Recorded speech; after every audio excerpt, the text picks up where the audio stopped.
much. Glad to be here. I'd like to tell you this evening, from my perspective, what the later 60s were like in terms of the popular musical culture, going from the early days of rock and roll at the beginning of the decade to complete chaos at the end. I began in 1964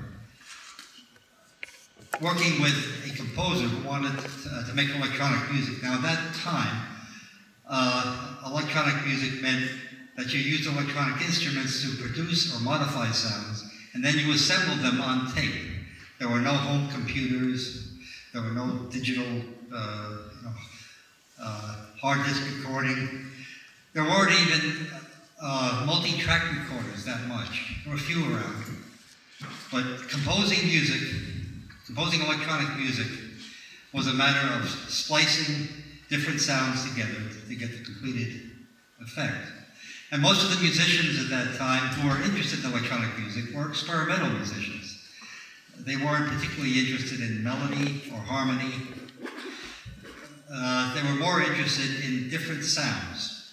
The composers who were already working with tape recorders were people like Karl-Heinz Stockhausen at the Northwest German Radio in Cologne, Pierre Schaeffer at the French Radio in Paris, and Vladimir Usichevsky at the Columbia Princeton Electronic Music Center in New York City. And all these people had developed techniques that were taken quite seriously by experimental composers around the world, using electronic instruments to make very simple sounds, but then getting your complexity by putting different kinds of sounds together.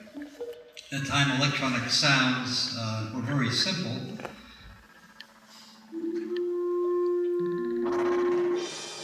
That would be a sound. Not too much going on in the sound itself, but if you recorded an inch or a foot or a yard of that on tape and cut it up and interspersed it with other sounds of equivalent complexity, you could get something fairly interesting. I'm going to play you a CD here of a Karl-Heinz Stockhausen piece, and you can just imagine that all the sounds that you hear in rapid succession are actually little pieces of tape that were spliced together.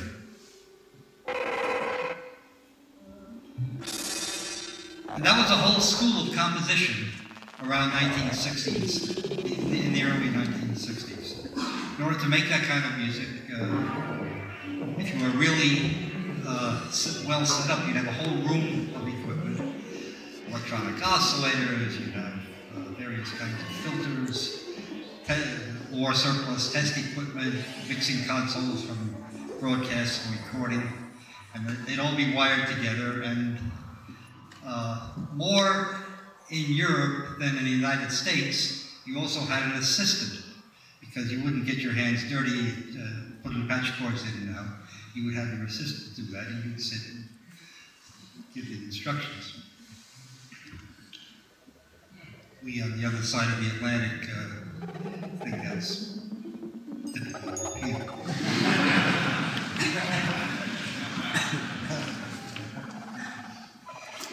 So I began working with an experimental composer by the name of Herbert Deutsch. And in 1964, we had a few very simple electronic modules that, as simple as they were, in today's terms, did a lot more than most of the conventional test equipment and scientific equipment that the experimental composers of the time used. One thing I did, very simply, was make it so that you could connect these various modular instruments together.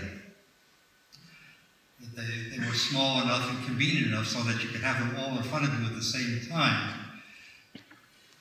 The other thing I did is make them so that the waveform of one module, one device, could change the sound of the other.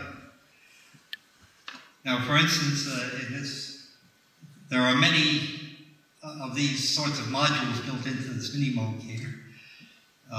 This is a contemporary instrument, but I'll show you what it would have sounded like if I were to take one oscillator. An oscillator makes a waveform that repeats regularly. And use that waveform going very slowly to change the pitch of a second oscillator that's going fast enough for us to hear. Here's the one that we hear.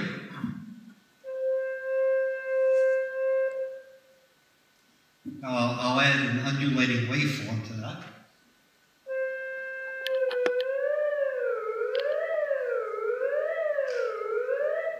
So in order to make that particular sound, all I have is two modules.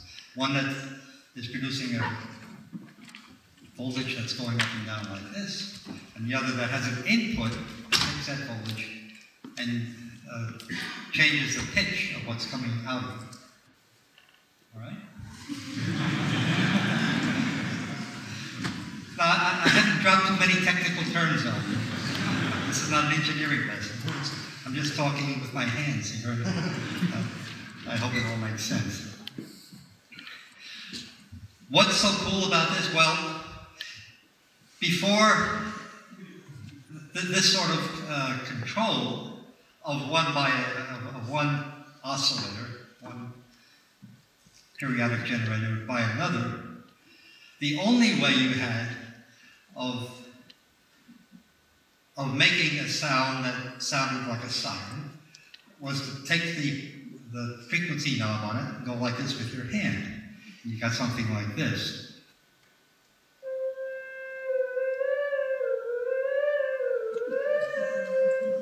I'm doing that with my hand now instead of with this control voltage. But when I do with the control voltage, I can do it fast or slow, a lot or a little, and according to a collection of precise shapes. Here's a fast or slow.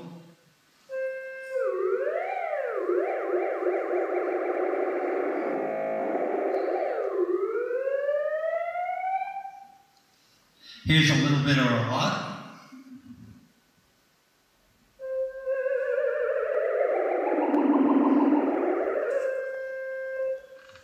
And here are different shapes.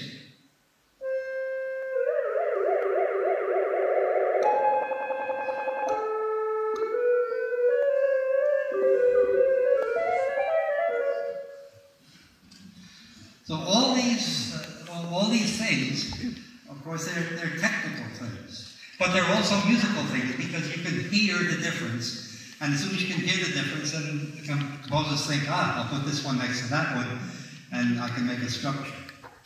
And that's what got the early experimental composers excited, and these people were our first customers. Our very first customer after the working I did with Herb Deutsch was the choreographer and experimental composer Alwin Nikolai, who was well known in New York City. He composed the scores for all his abstract dances on tape, and here's one of them from that period, 1966. We began working with quite a few musicians after we began selling synthesizer modules and then whole systems of synthesizers. Most of these people were interested in working with tape recorders to compose either experimental music or music for radio and television or film. Some of the musicians we worked with were interested in performing live, and that was considered quite a trick back then. In a classical electronic music studio, the kind that takes a whole room up, and you need an assistant to plug things in and set things up.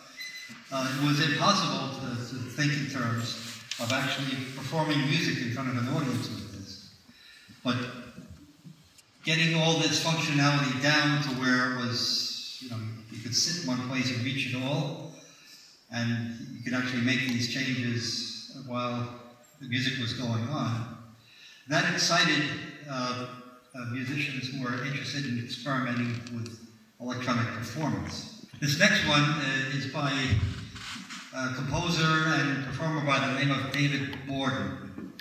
He worked with us quite a bit in the 60s. He's well known today in the United States. His group is called Mother Mallard. That's a shortened version of the original name, which was Mother Mallard's Portable Masterpiece Company. They were very impressed with themselves because it was all, they could actually carry everything to the gig.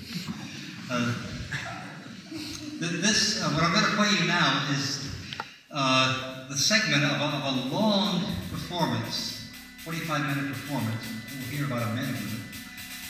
It's called Easter. Just imagine listening to this through nice speakers out on the hill with the sun coming up on Easter Sunday. You hear some of the sounds are very short, but the shaping of them happens over a very long time span.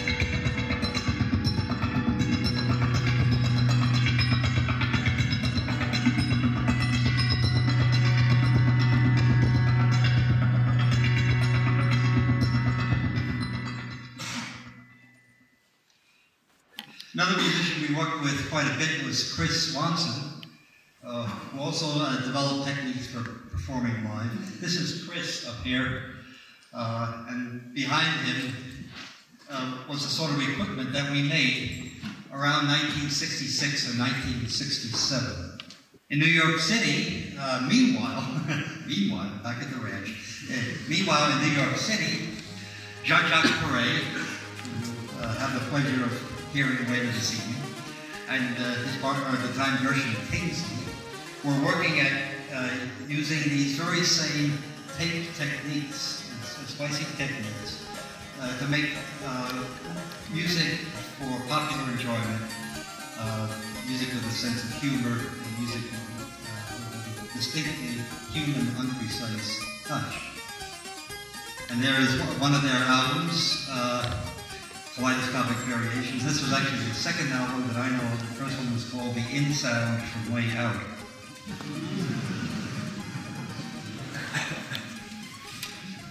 So here we were at the edge of the professional audio community. Nobody thought of us as making musical instruments. People thought of us as making specialized studio equipment for electronic music production. But the musicians out there began to take notice of what could be done. And one by one, they decided to try their hand at making records. This is a record of Dick Hyman, an extremely good keyboardist, pianist, organist. Dick Hyman does a lot of the scores for Woody Allen movies, among other things. He, along with an associate of mine in New York City, made this album. I remember when they called up and they said, "We want to call this album Moog." And it was silent. As if they were waiting for me to say, "You will over my dead body." But I didn't. I thought it was pretty cool. But I can remember that. And this came out on Command Records.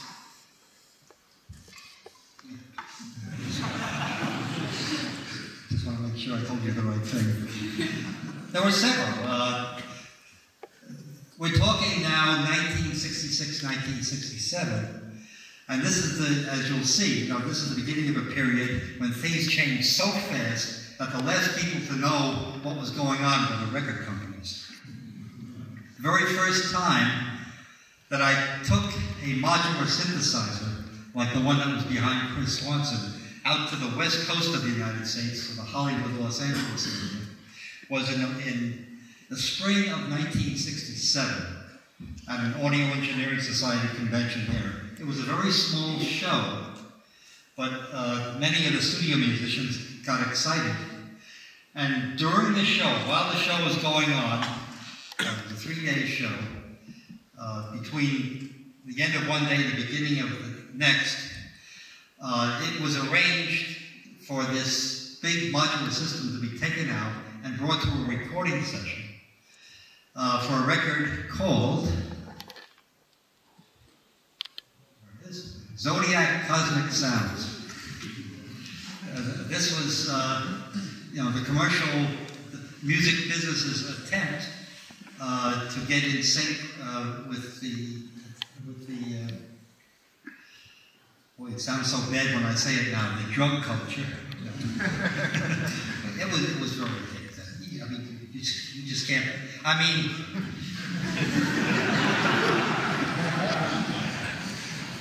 you could tell how hip these guys were who were making it. They had shirts that buttoned at their belly button. Big gold amulets hanging down their chins.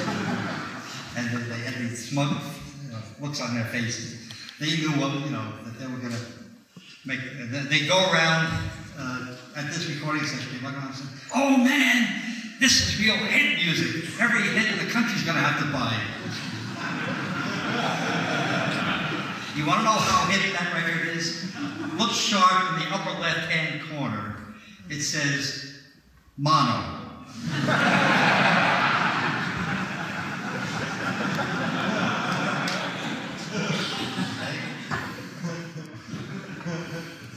I'm sorry, I don't have a copy of this. I don't think it ever came out on CD.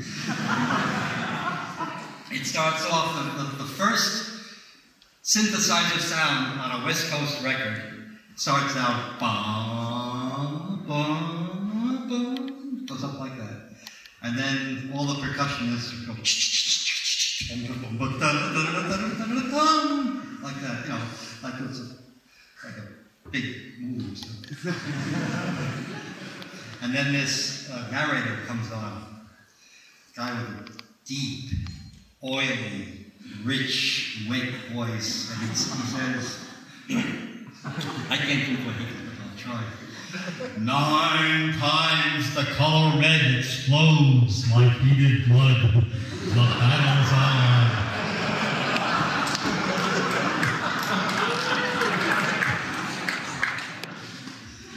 Now here I was, an engineering nerd from the East Coast.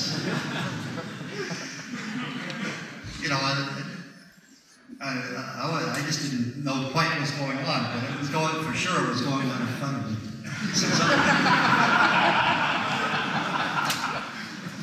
So that's the spring of 1967, and this record was released in the summer of '67.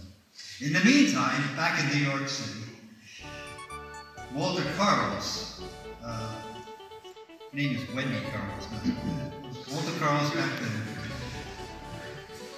had graduated from the Columbia Princeton Electronic Music Center with some very good technical and musical training on how to make music with tape recorders and synthesizers. And she and a couple of her associates developed the idea of making an entire synthesizer record of the music of Bach. Now, the conventional wisdom in the music business at that time is, okay, Moog synthesizer, it's good for making funny sounds, It's good for making laugh and sound effects, but you can't make real music with it. That was the conventional wisdom. When Switched On Bach came out, it went right to the top of the charts, classical charts, and it even crossed over into the main Billboard chart. Sold over 1 million copies, all of the music of Bach. Here's Switched On Bach. Let me describe very briefly the equipment that was used for this.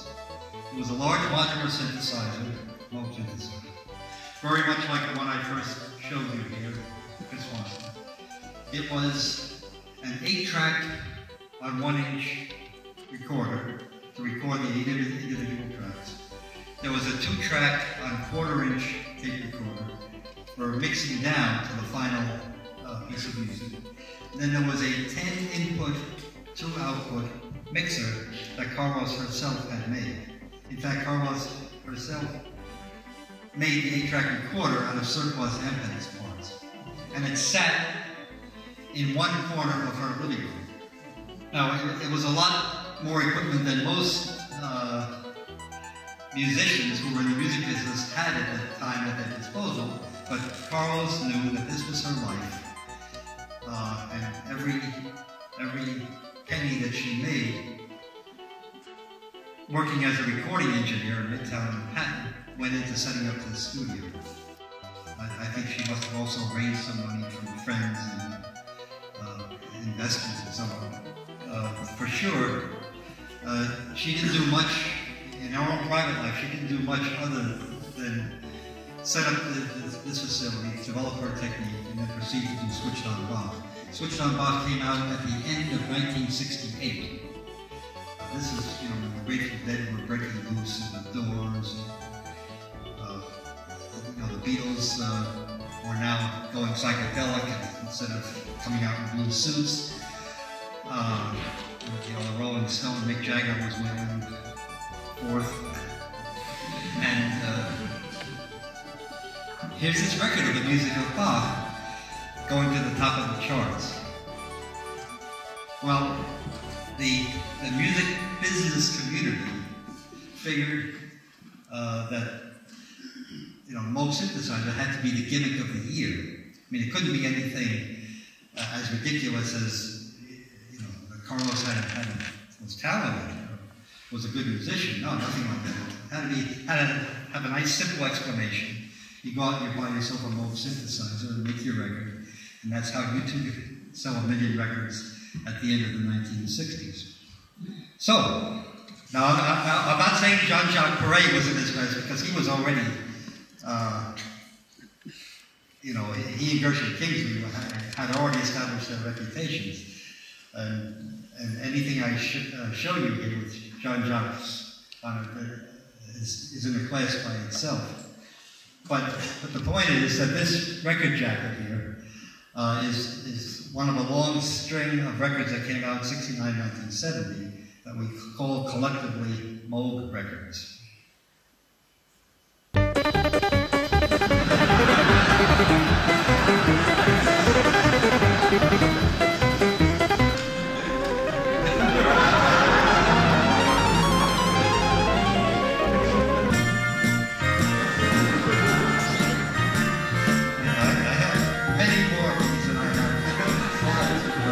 Let's look at a few more. Now this came from Felice Chicazzo, who was working in Milan, Italy at the time.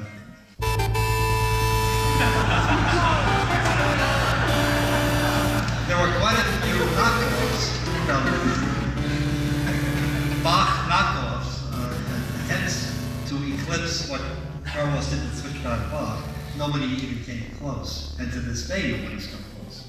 This is Carlos' second album. While everybody's out there making them over, Carlos is not going refining her technique, and not incidentally, dropping the emphasis on the instrument itself. There's the Japanese music producer Isao Tomita. This is a record made entirely on the Moog synthesizer. As is this one. And all of Tomita's records of that period are completely different from what Carlos is doing in style, but I think equally polished and musical. Here's a record I got at King's Cross Station sometime around 1970. I'm just running through the station on the way to maybe Keith Emerson, something like that, and this caught my eye. I thought to myself, wow, King's Cross Station in London. One of the Moog records at the time was called Moog Power by Hugo Montenegro. We'll hear a little bit about this. Will give you an idea of where all these late 60s uses of Moog records come from musically. Another one of the period, one where with a record jacket I did show you, the Country Moog. This one is by Gil Tryptych, a native of the southeastern part of the United States, very familiar with bluegrass music, but also a serious composer of his own right. This was his less serious Foggy Mountain Breakdown.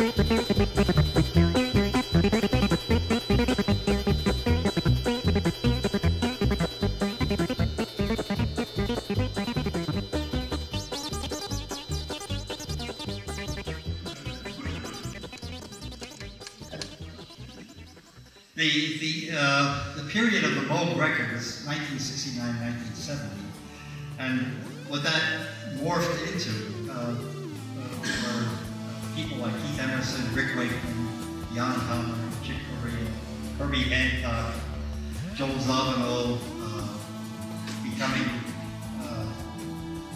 artists on a new sort of keyboard performance instrument, compact performance synthesizer, of which Mini Moog is an example. As the 70s proceeded and synthesizer sound came into the mainstream of pop music, Carlos continued to develop her technique and did quite a few really beautiful compositions, original compositions, not just transcriptions of existing music. This is an album here called Sonic Seasonings. There are 4 sides for the 4 seasons, and it's like that Easter meditation of Dave Gordon that I played. These are pieces where the time scale is very big, and just playing a minute that wouldn't do it justice. Carlos attempted to develop further her transcribing abilities, and one of the albums that came out in the late 70s was Switched On Bach 2. And after that, Carlos continued to develop her technique in composing music electronically, but got more and more into the digital side of things, into computers. Not too long ago, Carlos came out with an album called Switched On Bach 2000, which was done entirely digitally. That CD had many of the same pieces of music that the original Switched On Bach had, but they were created entirely with large Macintosh computers and very sophisticated digital instruments that she could program. I'm sure everybody has a different reaction here to these two pieces of music and what the difference is between them.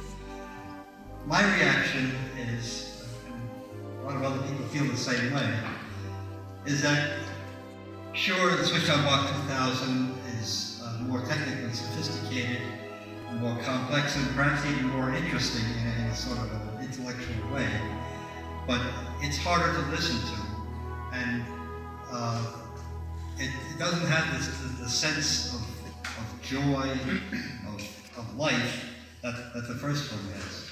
I don't want to stand here claiming that if you use an analog synthesizer that's 35 years old, your music is going to have joy and life in it. On the other hand, you know, very often musicians succumb to the temptation to do things, to accept challenges. And very often in that process, you gain something, but you also lose something. That's something I've noticed in a variety of ways over the years. And I think it's interesting. I think it explains a lot about why we still love the music from the olden days, whether the olden days of 1981 or the 12th century.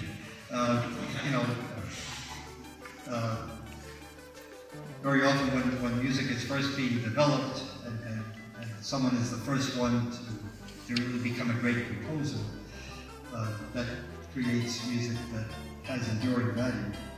I'm not going to end on somber, downer note like that.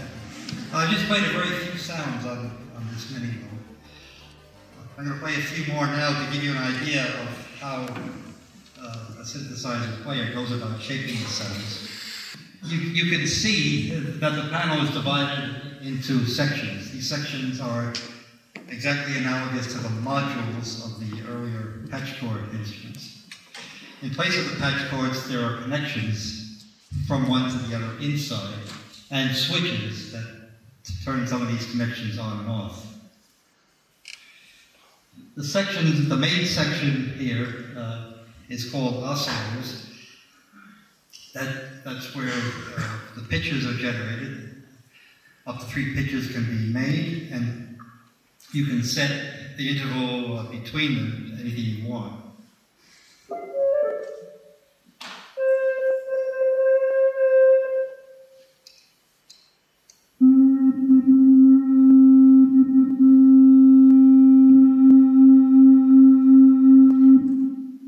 One oscillator. 2 oscillators. Now they're almost at the same pitch. I'll just change them slightly and then more.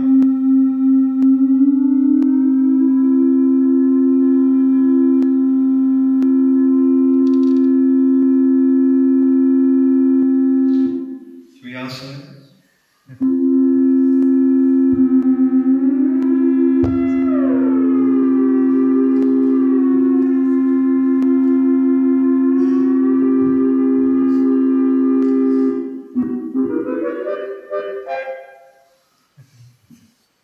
The keyboard is not turning the oscillators on and off. It is supplying a control signal, just like our siren producer before, only this control signal is jumping from one level to another, making different pitches. By just delaying that change, what we'll have then are not abrupt jumps, but we'll have glides.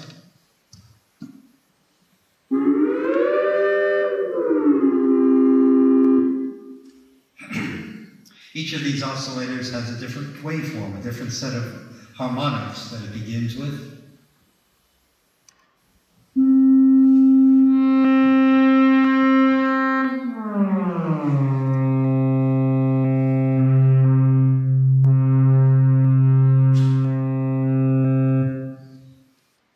And with another module called a filter over here, we can emphasize some of those harmonics and cut out others.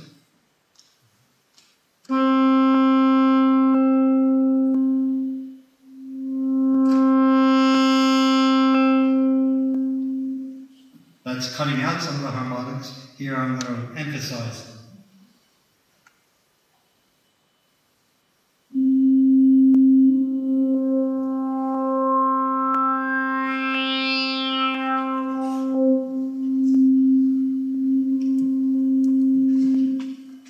This little black screen right in the middle is not some sort of a special display. It's for you to use in shaping the sounds.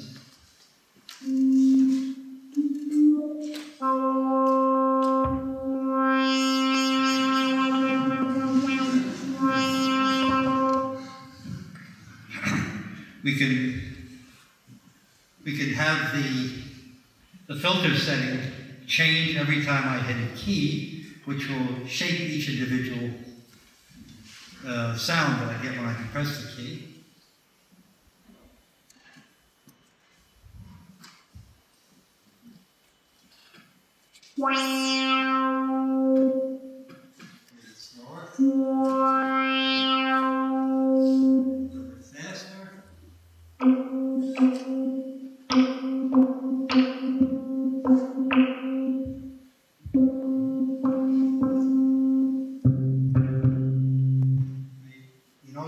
String quality in that. It's the same oscillator, the same starting harmonics, but we're making the filter, which cuts out some of the harmonics, close down very quickly every time I hit a key. Musicians talk about the Moog bass sound. That's the kind of thing that you turn on when you want the Moog bass sound. Maybe I can whip one up here.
Those are the basic things.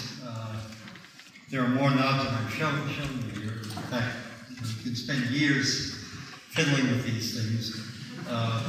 Then when you get a sound that you like, you can store it in a digital memory, but all the sounds that you hear are analog.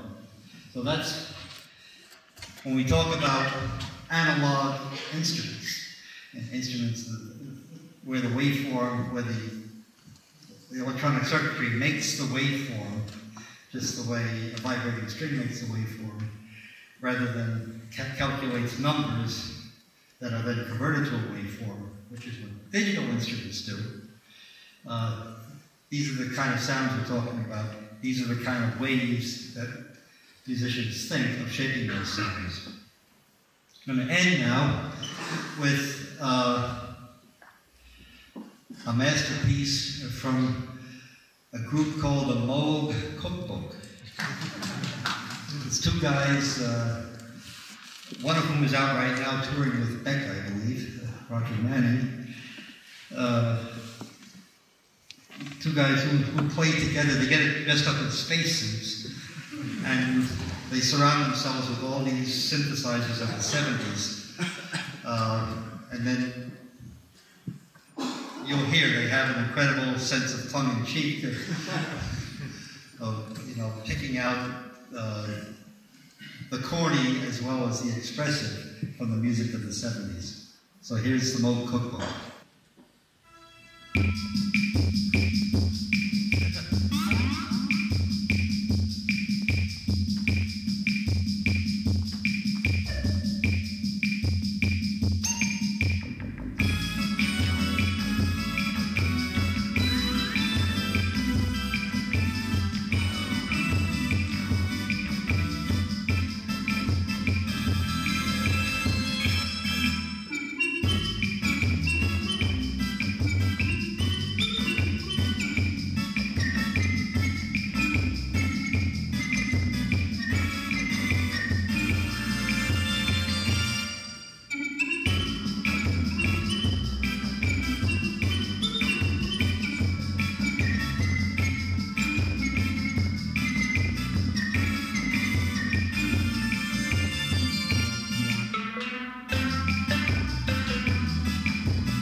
said in the control room back in March of 1967, man, that's real head music. Thank you.